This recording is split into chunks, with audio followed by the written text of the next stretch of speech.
Hello and welcome to another Spot of Positivity. I'm Rosalie and I like to just bring a little bit of positivity into your life if you need some. And today, this little section is on a gingerbread house that I am making with my son. And yesterday I showed you how to make some gingerbread dough, and right now I'm going to make some royal icing.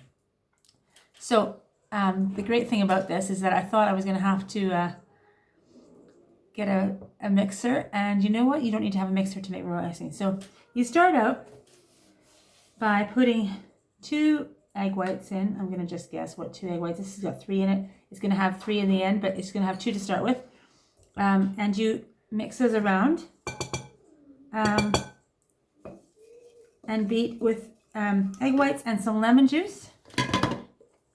So lemon juice, it says, just as a few drops of lemon juice, so I don't need much more than this. I'm just going to do it in a little mini sieve. That's a few drops, isn't it? And beat that around with the egg whites. And then we're going to, which doesn't look very interesting at all, going to gradually add the icing sugar and mix this. So I'm going to get a couple scoops of it, and just beat that in. So I don't actually need to do this with a mixer, which is quite nice. And as you know, icing sugar doesn't need a lot of liquid to work. It kind of just absorbs very fast. So if you're just extremely upset about the amount of icing sugar, there's 500 grams of icing sugar in here, 500 to 600 depending. And as it absorbs, you can't, there you go, not completely absorbed there, but I'm going to add a bit more. It gives you quite a nice little dust cloud, which is kind of annoying, but par for the course. I'm going to try to make, look at that, coming up, woo!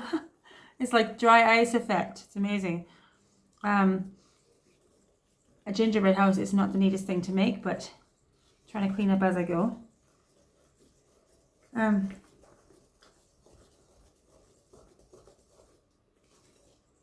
So what you want to do is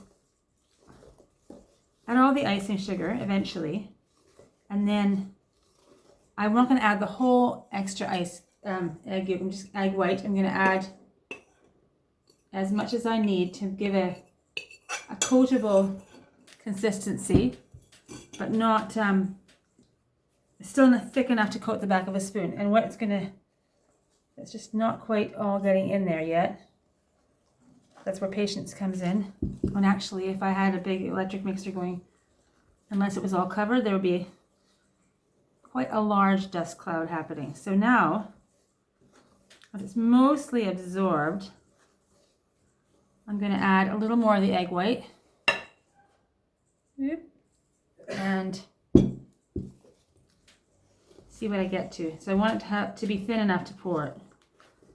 And what actually they suggest in the gingerbread house recipe I'm looking at on Sally's Baking Addiction is that you have some sort of a squishy bottle. Now this one has chocolate sauce in it, but I'm recycling it to use it for this.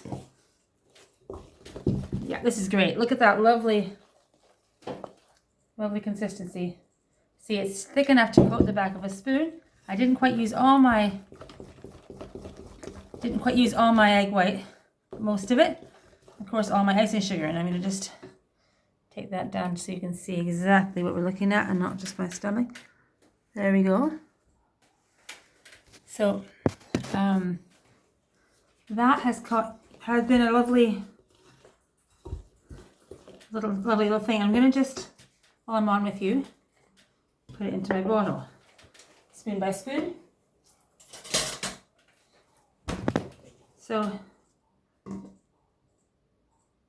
yeah, you kind of imagine, because it has egg whites in it, that it's going to be the sort of thing that needs to be egg whitey thick, you know, big peaks and everything, because I have made it in the past, and And some of the recipes that I've made it with has said you need to beat the egg whites stiff and then add the icing sugar, but really you're not looking for big meringue peaks, you're just looking for a nice white glue. A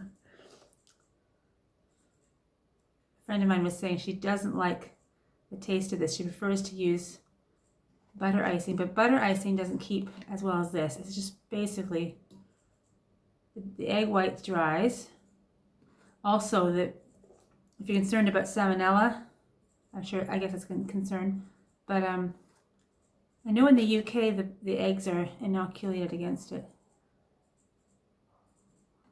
So yeah, if you're concerned about that, then you don't want to use this kind of icing, but it is basically the one that is most often used for gingerbread houses. Now, this is dripping down the side of my bottle, which I will clean off nicely at the end.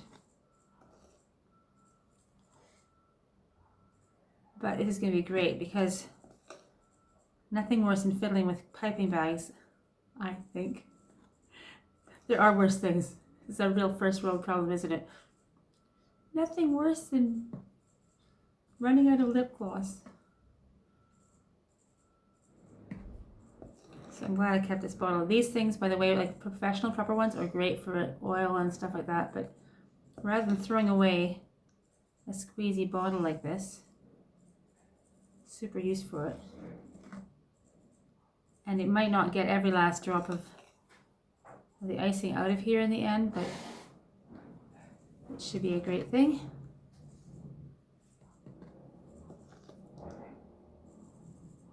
And this actually freezes really well, believe it or not. So if you're doing this ahead of time, isn't this therapeutic? It's like watching paint dry.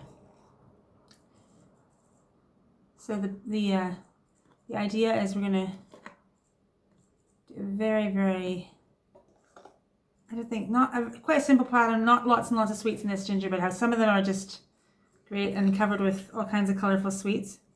I'm saying that now. If it all goes to pot, I'm going to be covering with sweets to get rid of any mistakes I made. But I've been inspired by some of the pictures online with lots of beautiful kind of dainty piping. I just said I don't want a piping bag, but I think I can do it with this thing. I don't mind piping bags. I just don't like sticky fingers and mess. They kind of discourage me. Which is why I would be afraid of going on the bake-off and all the big showstopper things and all the icing and all the mess in the kitchen, and I don't know, it's discouraging. But I love the bake-off. That this is actually probably most of the way filled, this thing already.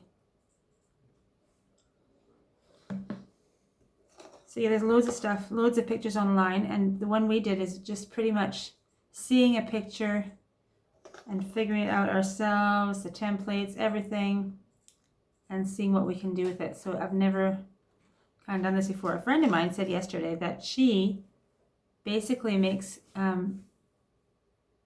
squares and triangles for her kids out of the gingerbread, and the kids are a little bit older, like, so they're not like babies and infants, they like young teenage kids, like 9, 10 and then up, and she gives them squares and triangles, and they build things out of them, and sometimes they build amazing things. So it's almost like Lego, but we're trying our own kind of custom shape this year and seeing how it goes. So there you go, royal icing, not hard to make, and actually doesn't need to be a complete mess. Once I've just wiped this off with a damp cloth, we're going to have a nice mess-free bottle, and thank goodness the dust cloud has pretty much dissipated here. There we go. Now, again, it's so cool to look online. I mean, everybody knows that, but I'm passing on these hints because I had never thought of putting this in a bottle until yesterday. And I have looked at a couple things on Sally's Baking Addiction before that have been nice, so I like to promote another little site that I've noticed something good on. It's kind of fun. There we go. So thanks for watching. I will keep you updated on the progress of the gingerbread house.